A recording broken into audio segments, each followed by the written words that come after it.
I feel like a failure. I didn't have teen love. I didn't go to high school dances. Went to university late, never got plugged in, and that was a failure overall. Wasn't able to get lean. Again, I'm on the outskirts socially. Some acquaintances, minimal social successes, never able to neurotypically connect with people. So much time alone at the dorm, alone at the apartment, never really getting, like, I say never really, but like closer just to never getting invited to things. Just being one of those overlooked people. I ranged from sub 5 to, like low high-tier Normie during this time. I was in such a bad place at the end of university that I moved home. I left a month early. I skipped graduation. And why is that? It's in part, I was just bloated to hell again. It sucked because senior year, I thought that it was going to be different. I was leaner than ever before, still nothing like now, but I thought maybe things will change. Maybe I'm actually going to get it together. Maybe I'm going to be able to date and stuff.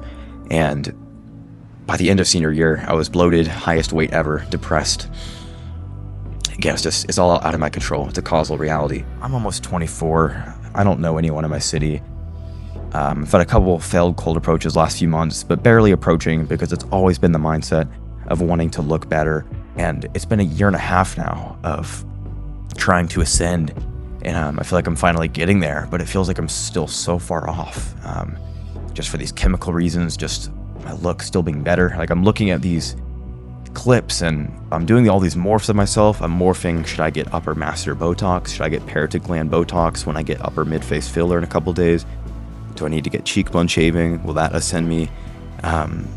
Doing all these morphs, no girls I'm in contact with, despite looking like this, no friends in my city. I wanted to make sure I'm being fully genuine on my life. I'm not living this Chad lifestyle. I'm not a slayer. I'm an incel. I'm a rotter, actually.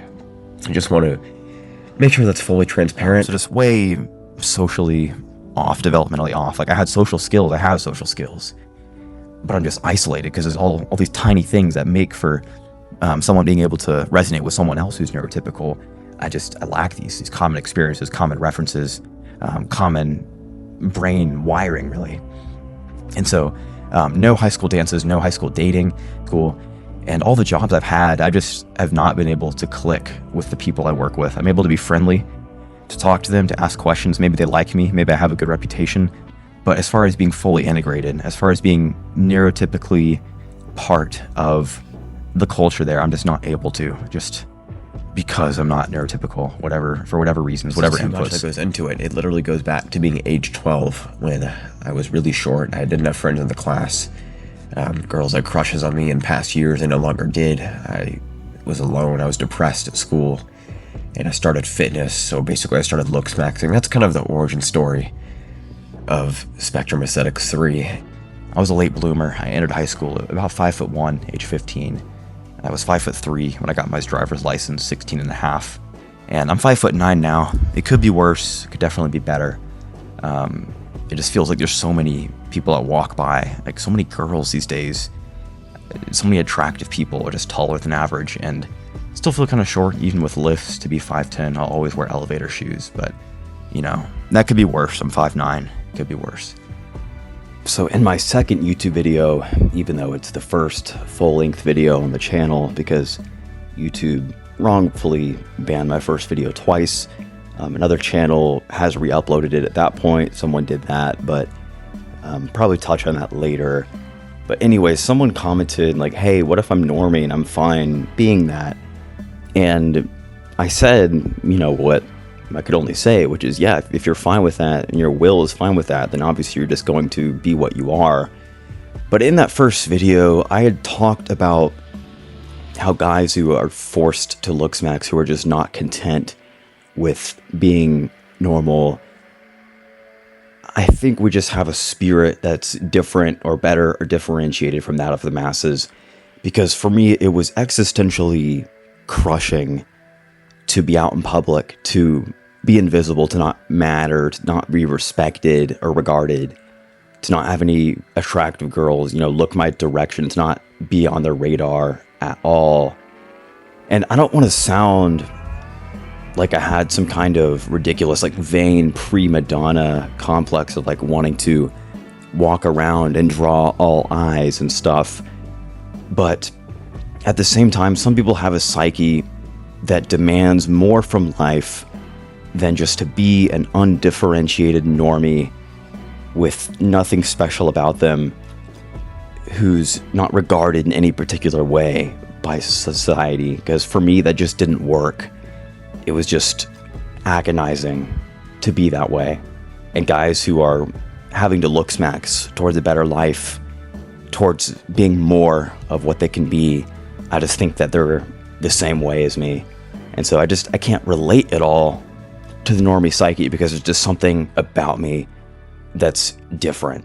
You know, my psyche, my will just demanded more out of life. I can't settle for anything less. And everything that has happened to this point, it has left me with no option than continuing to aim for true Chad level. Not because I'm delusional, where I think it's going to suddenly make everything in my life click when I'm already Chad light or so right now, but just because I know the methods. I have, kind of a vision I'm building for being able to ascend even further. So at this point, it's like, why stop? I may as well just push it as far as I can. And even if I'm not actualizing the benefits of my looks level right now, it doesn't mean I won't be later, and I know that I won't be putting myself in a worse position by ascending even further, becoming even better looking. Things out. And yes, my first YouTube video was taken down twice. It was about that method, but it was hardly about that method. It was far, far more about my story, my suffering, what drives me. And then I was going to get more into the technicals later. The first time YouTube took it down, it completely falsely detected some hate speech. And so I appealed it. I requested a manual review. They denied it, which was ridiculous because it was a complete false flag. I don't even feel like sharing what it was. And so then it gives me the option to mute the clip. So I mute it, and they still don't put the fucking video back up. The video that resonated with so many people and did pretty well, like 4.7K views in a couple days. And so I put it back up, muting anything that I think could be offensive. And this time it's taken down for self-harm. And there's no appeals, there's no way to put it back. It's self-harm. Mind you, it's looking better. It's improving my life to the extent that I can. That's led to escaping self-harm thoughts. And I would love to help others escape that. But it's labeled as self-harm. I don't know if it's because of my intense dieting. I don't know if it's because of the bone structure method. But my disappointment in the video being taken down, I mean, we have 500 people, 550 people in my forum now getting hammered. And so, the video, they can't take that away. But the disappointment is the fact that it's so impersonal. The fact that YouTube took it down, it's not about policy. It's not about truth.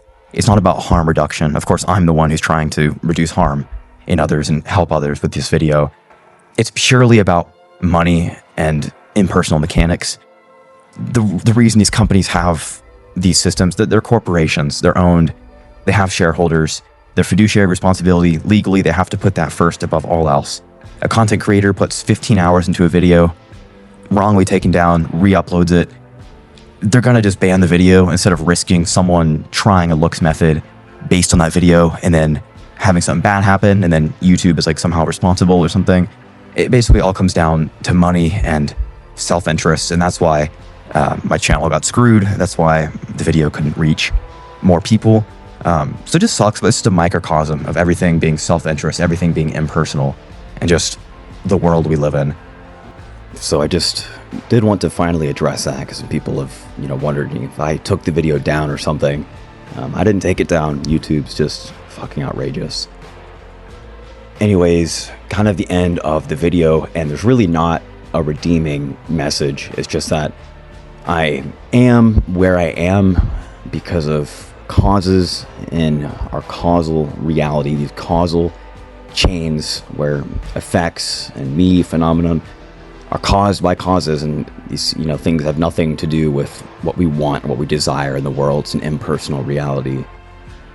And so there's specific reasons for everything that has to do with the way my life has gone and where I am right now.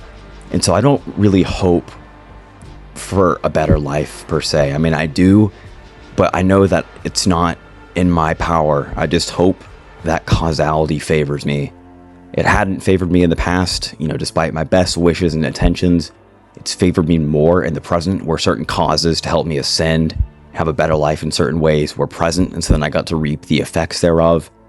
But all I can do is hope that our impersonal causal reality will give me the causes for a better life in the future, because that's all I can really hope for, and it's out of my hands.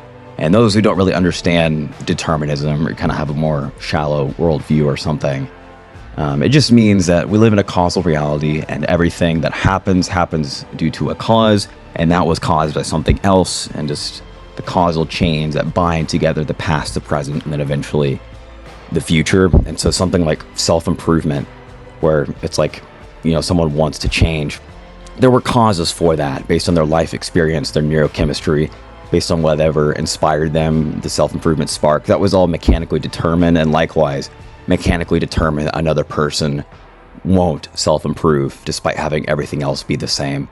So I hope that my life is better in a year than it is now. God forbid, better than it has been in past years. But whether it is or not, it's not actually within my hands. And it's just kind of bizarre knowing that. So there's no redeeming message to this video. It's just, I guess my will drove me to share a little bit more about my story. Maybe I'll get into certain things more in the future. Just issues I've had going back to age 12, having been looks focused for so many years, failed at so many things for so many years, and missed opportunities, and just not being able to relate to anyone in real life, hardly ever. Just, whether I'm actually on the spectrum as far as neurochemical makeup, or whether it's just my unique viewpoints, my unique experiences that have led to me being neurodivergent. Either way, I'm very functionally neurodivergent. Well, I can come across as normal, present well, but I can't relate to anyone. And so I'm just completely on my own. Dating, I am looking to take more action. It's just that I only recently got fully shredded. I only recently got the second round of upper mid-face filler. And then my bone structure method, it's like the results just keep getting better and better from that. Like, it's only recent that I really became good looking. Like, Chadlite was literally within the last few weeks. And so trying to get it together, trying to get sleep stable, brain chemicals stable, dopamine stable. And again, hopefully our causal reality allows me to get into a better place where I can be dating and stuff soon. It's been a year and a half since I've been out with girls, and the girls I've been out with, I always hated that I was, maybe able to have limited success with like cute girls or whatever, but just the beautiful, ethereal, muse-tier girls, they've always been out of reach. And that really is what drove me to pursue Chad level as close as I can get to it, and to keep going for that now is just these divine tier girls that are so rare and magical, and just how they affect my psyche is so profound. That's me, that's my life, that's my story, that's our impersonal causal reality that doesn't care about our suffering and our needs. And so don't really have anything else to leave you with. Spectrum Aesthetics 3, and if there is a next one, I will see you in the next one.